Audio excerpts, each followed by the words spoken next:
right. Oh, that didn't sound good. Yep, you're good. Oh, that doesn't sound good. Oh, which is... This is... Oh, okay, that is a proper scrape. Mate, this thing passed with flying colours. Did it fuck?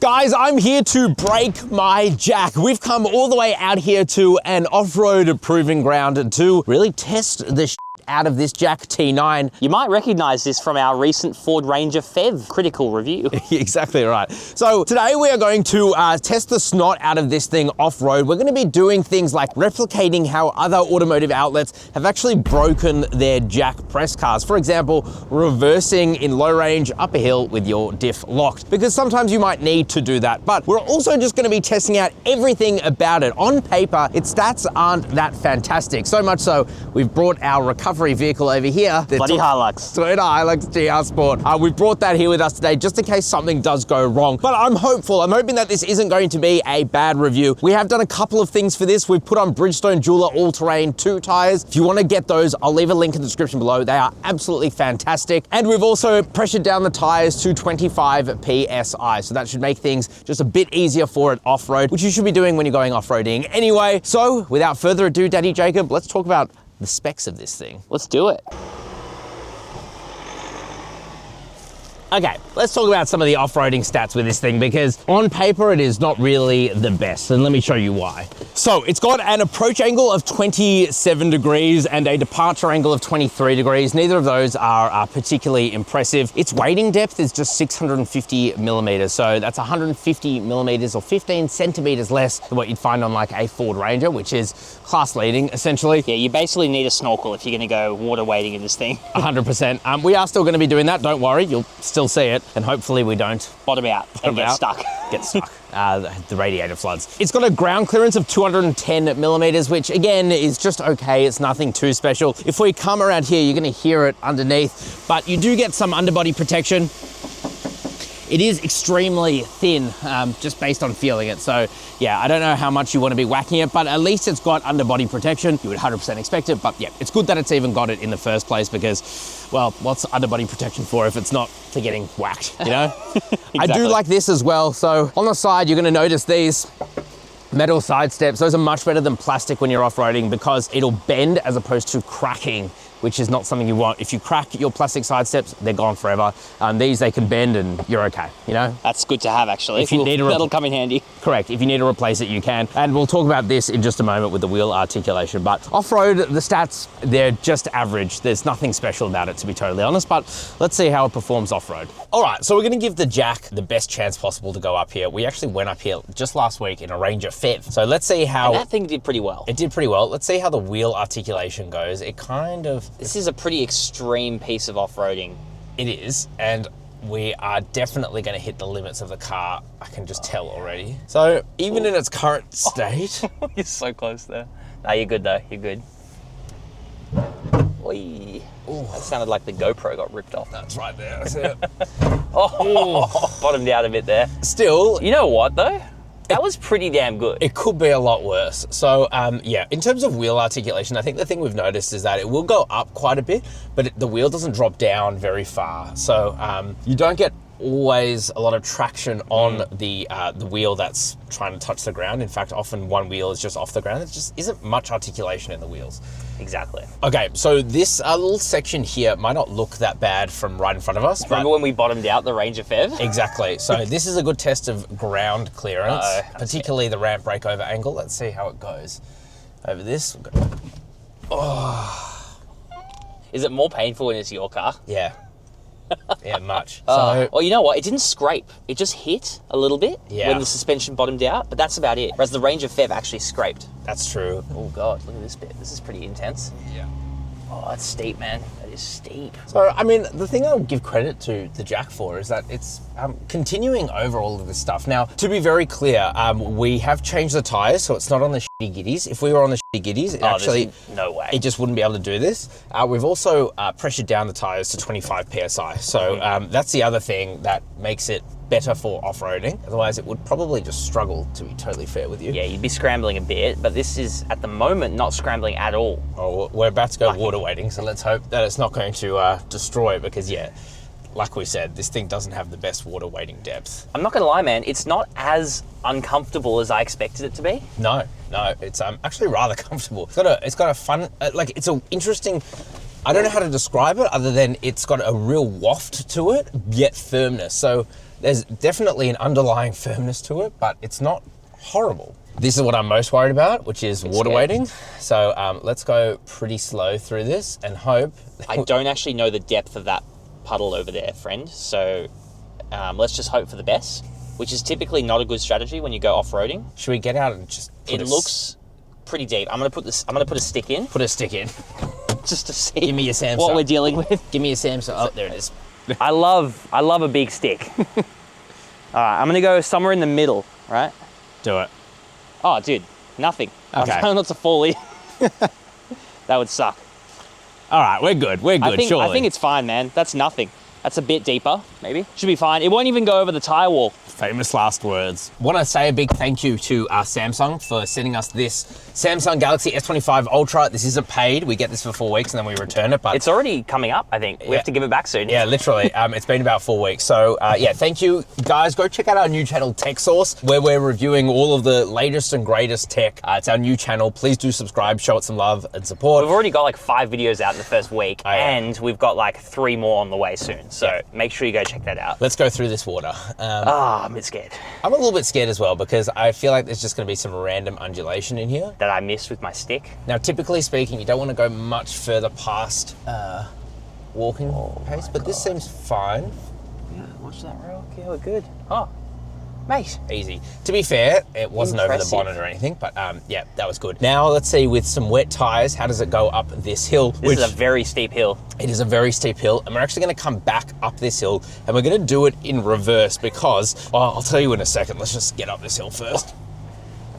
Now, do you have any off-road views at all that we can use? Nothing. Or nothing? There's nothing, no. Okay. No, we could turn on, actually we don't have the 360 camera because this is the base shot, so. Yeah, we don't get it. You're a cheapo. That would have helped out. Went up there very, very easily. Very easily. Now, one more thing to test with that though is the hill descent control. Hill descent control. Let's see how well it is factory calibrated, and then we're going to do the same thing, but reverse up. I'm not gonna lie, it's a pretty scary drop off there. It is. So let's press this button here. Oh, there it is. Oh, it is? There. Yeah. Okay, how do you set the speed? Well, it could just be a system where it's setting itself. So there's no... So yeah, it's holding itself right now. That's pretty impressive. And I don't seem to be able to adjust it. It's just kind of doing its thing. It's doing all right, actually. It's a bit fast. In fact, it's way too fast. I wish it was slowing a bit more. Yeah. Maybe could that be the brakes failing a bit? No, I don't think so. The brakes on this are pretty good. It seemed too fast for downhill cruise control. This is the interesting part though. So we know of our fellow journalist over at Drive who had a car. Mm-hmm. Now Jack said that it was pre-production. I don't believe that for a second because it was about the same age as this car right now. And why would they give a pre-production car to road test for a journo? Or off-road test. Yeah. So yeah, I don't believe it. But anyway, maybe it's true, maybe it's not. We don't really know. What we do know is that they destroyed the front, I think it was the front shaft, the front drive shaft. What? Reversing up a hill. Bloody hell. I don't know what happened, but we're going to try that. I really hope it doesn't break my jack because I don't want a broken car. But for now, let's try it on this. Mate, you've got balls of steel trying this in your own car. Oh, we got to test it. And I really hope nothing happens to it, but we'll find out. Now, this is a very rare thing to ever do. You would never really need to reverse up a hill. God. But sometimes you do when you need to get out of a situation. When you've gone too far. Honestly, mate, this is bloody impressive. I guess because it's just using that first gear ratio, right? So, just reverse gear ratio. Yeah, well, which is usually the same as first. Wow, okay. Mate, this thing passed with flying colours. Did it fuck? Reversing assist brake triggered. That's what it said on the screen. Oh, okay, well. But it didn't spell assist right, it said assist. Oh, yeah. Well, we found a glitch in the system. Now... Okay, this is going to be the real test, though. This is going to be the real test. I can't believe you're actually going to do this. Well, it's important, right? Because if it breaks, then we need to know. Because then they should probably do a recall. If it doesn't break, then it's just a one-off front drive shaft, you know? Like, okay. That's all we can say. That same... Oh, we've got a wheel up, I think. No, it went into neutral. Dude, you did not touch that. I did not touch that. Some weird stuff going on, guys. This is the same test we just did for the wheel articulations. Let's see if we can go up backwards. May I ask, actually, Jacob, do you want to get out and just guide me? Okay, you know what? I'll be your spotter. Yeah. How am I doing? You're good so far. Yep. Yeah, you're good. Yep, this way a bit. Yep, you're good. Oh. Oh, that doesn't sound good. Oh.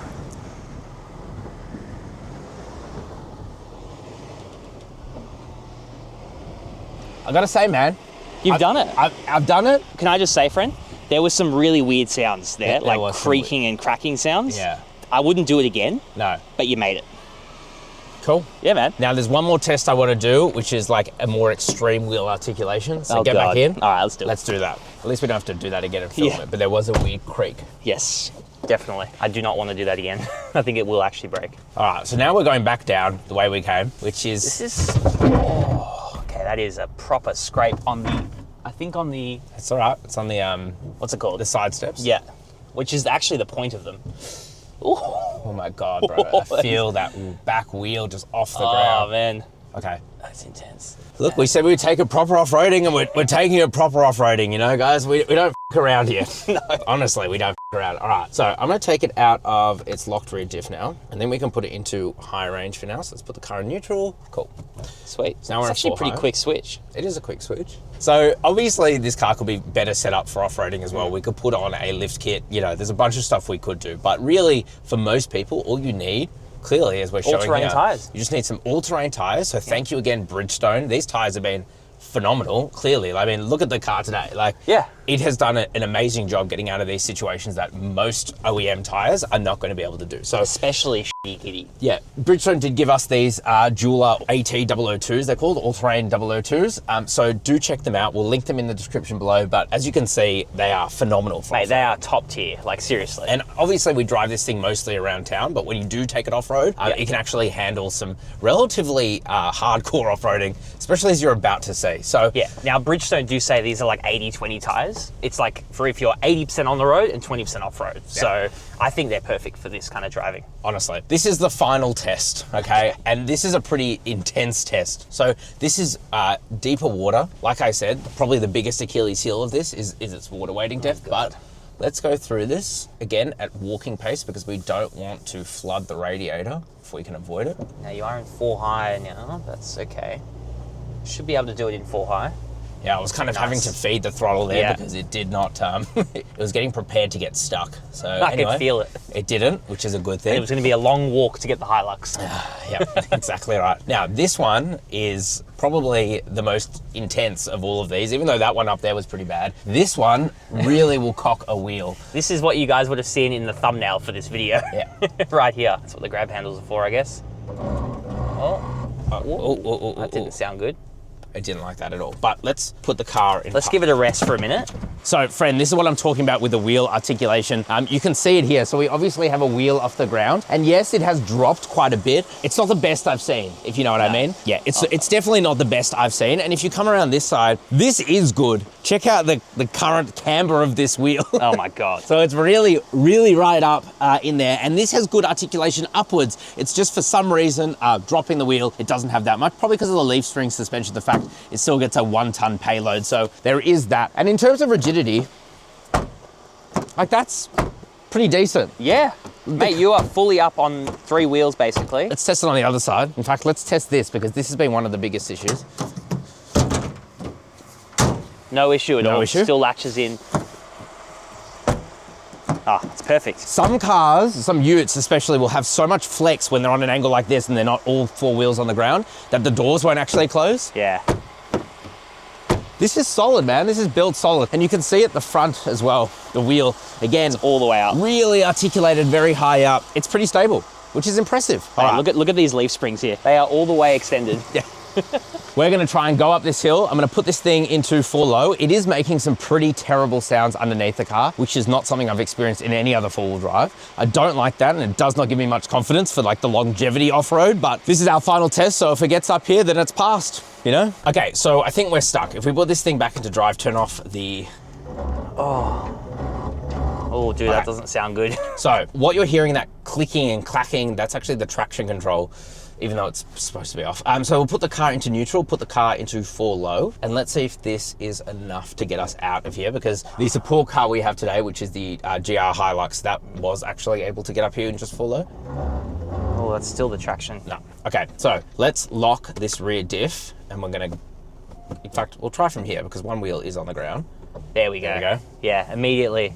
You can see the difference, because that wheel that's off the ground will not be getting any power when that diff is locked. And I gotta say, like, these are some pretty gnarly undulations, and it's going through here, honestly, with flying colors. Like, I could complain more, but of course you could complain more. Like, it's making weird sounds as it does it, and I'd be scared about the longevity of this full drive system. But for what you paid and for what this car is capable of, it's bloody unreal. It's fantastic.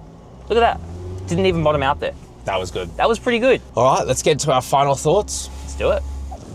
Color me impressed, Daddy Jacob. Dude, honestly, I did not expect things to go how they did today. No, I will say, off-road, this thing is actually really good. It still has some, like, basic issues, like its water wading depth is not fantastic. And also the hill descent control doesn't really work properly either. No, in fact, I'm quite certain it didn't engage, because you're right, it should have turned green, or if you're colorblind like you, yellow, when you're going down. It should be green. It didn't really engage. It was actually the low range transfer case and gearing that kept us going at 7 kilometers an hour, which is fine, whatever.